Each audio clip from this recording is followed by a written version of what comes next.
Narcos Mexico actor Manuel Masalva isinailalim sa medically induced coma dahil sa bacterial infection na nakuha raw matapos magbakasyon sa Pilipinas noong Pebrero. Ayon sa kanyang manager, nang makarating si Masalva sa Dubai noong March 18, hindi na maganda ang pakiramdam niya. Sumailalim siya sa emergency surgery noong March 26 at ngayon stable na ang lagay.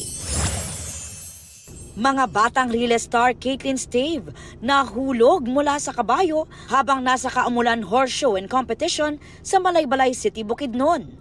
First time daw niyang mahulog at mabalian ng buto sa loob ng 7 taong pagsakay ng kabayo.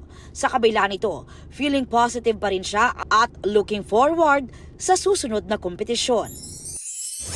Filipino model and influencer Anthony Constantino pumirma na ng kontrata sa Sparkle GMA Artist Center. Maraming salamat. I'm very excited and proud to be part of the Kapuso family. Madonna at Elton John bati na. Kwento ng Queen of Pop, kinumpronta niya ang British singer-songwriter sa backstage ng isang show nitong weekend. Pero ang una raw nitong sinabi sa kanya ay, "Forgive me."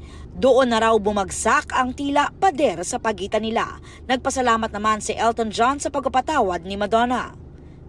Sa ulat ng People magazine, nagsimula ang tensyon sa dalawa noong 2002 nang sabihin ni Elton John in public na hindi niya gusto ang kanta ni Madonna para sa isang James Bond film. Inakusahan din niya si Madonna ng lip-syncing. Aubrey Carampel nagbabalita para sa GMA Integrated News.